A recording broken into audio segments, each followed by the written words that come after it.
Soal selanjutnya, nomor 1, sebanyak 1,5 meter kubik. 1,5 meter kubik itu volume ya. TV-nya sama dengan 1,5 meter kubik. Gas helium yang suhu itu adalah T. T-nya sama dengan 27 derajat Celcius. Dipanaskan secara isobarik sampai 87 derajat Celcius. Berarti ini juga suhu ya. Berarti yang ini tadi T1, yang ini T2, ini jadi 87 derajat Celcius. Tekanan gas, tekanan itu P. P-nya sama dengan 2 kali 10 pangkat 5 Newton per meter kuadrat. Ditanyanya adalah usaha. Usaha ini adalah W ya. Usaha gas. Nah, usaha gas itu rumusnya W sama dengan P dikali delta P.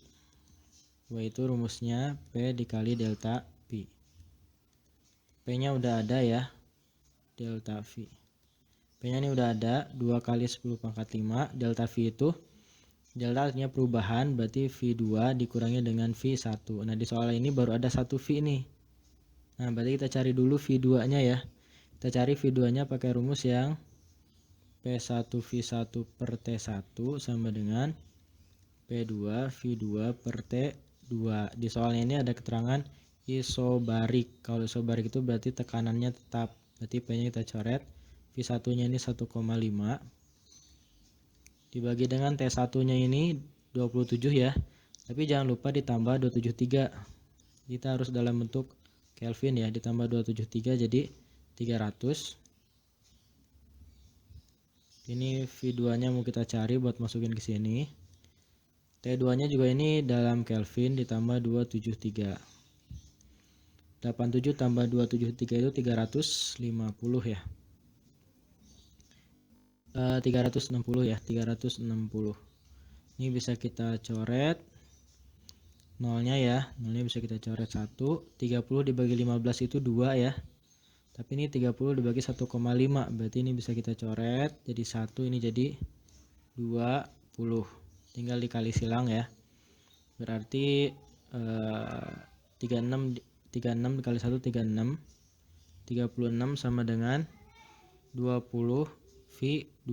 Maka kita dapat V2-nya itu sama dengan 36 dibagi 20. 36 dibagi 2 kan 18 ya. Berarti ini jadi 1,8. Ini 1,8 meter kubik. Tinggal masukkan ke sini. P-nya udah ada yang ini ya. 2 kali 10 pangkat 5. Delta itu artinya berarti V2 dikurangi dengan V1. V2-nya yang ini, V1-nya yang ini. Berarti 1,8 dikurangi 1,5 itu 0,3 ya. 2 dikali 0,3 itu 0,6 kali 10 pangkat 5 atau 6 kali 10 pangkat 4 Joule. Ini jawabannya. Jadi rumus intinya itu yang ini ya. W sama dengan P dikali dengan delta V. Tapi karena delta berarti butuh V2. V2-nya belum ada, cari pakai rumus yang perbandingan ini.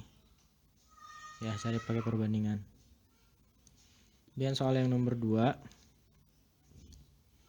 Sebuah sistem menyerap kalor.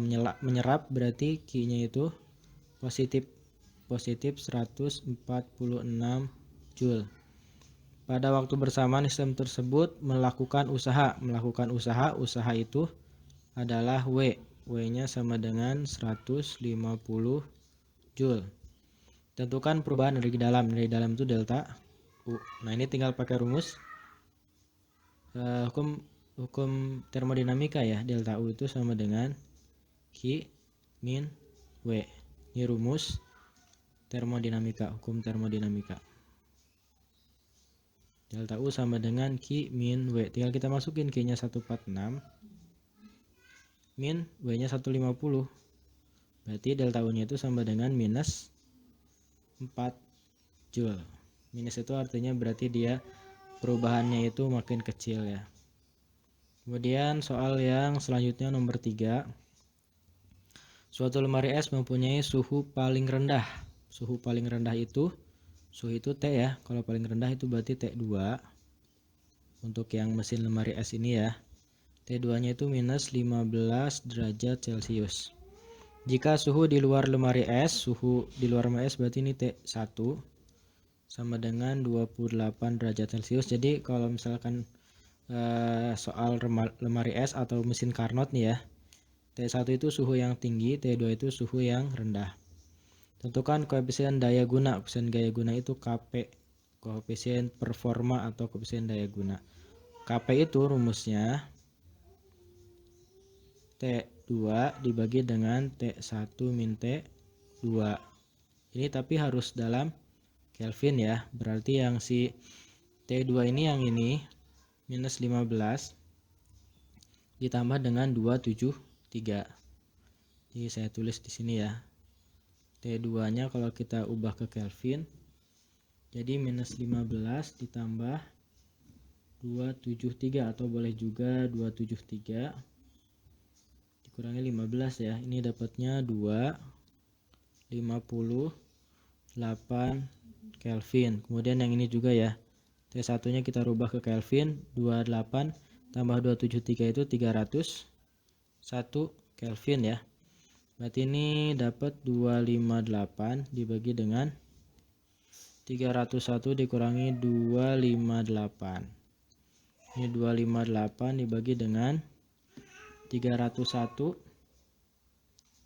dikurang 258 itu sama dengan 43. Nah, tinggal dibagi aja biasa ya. 258 dibagi dengan 43 itu sama dengan 6. Jadi koefisien performanya atau koefisien daya gunanya adalah 6. Gak ada satuannya ini ya. Kemudian soal yang selanjutnya nomor 4.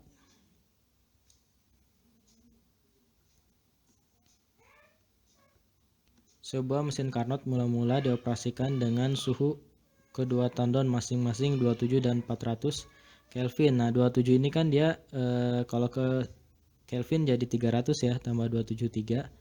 Maka yang ini kan berarti cuma 300, ini 400, maka yang kecil itu jadi T2. T2-nya 300, T1-nya 400. Ingat pokoknya T1 itu yang suhu yang tinggi, T2 itu suhu yang rendah. Kemudian agar efisiensinya naik menjadi 2 kali semula, maka dengan suhu rendah tetap, ini mintanya efisiensinya naik menjadi 2 kali semula dengan suhu rendahnya tetap.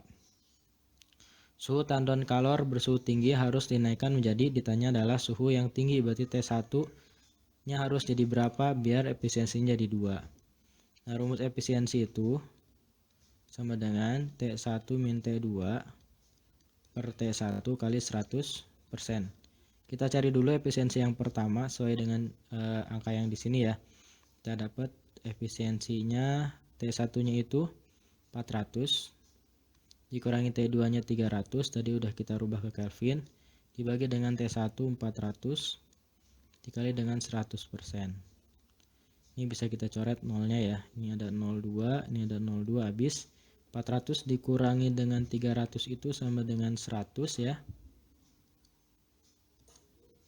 Ini sama dengan 100 dibagi dengan 4%, berarti sama dengan 25%. Ini efisiensi yang awal. Nah, di sini dimintanya agar efisiensinya naik menjadi 2 kali semula. Berarti sekarang kita masukkan efisiensinya itu sama dengan 2 kali 25 jadi 50%.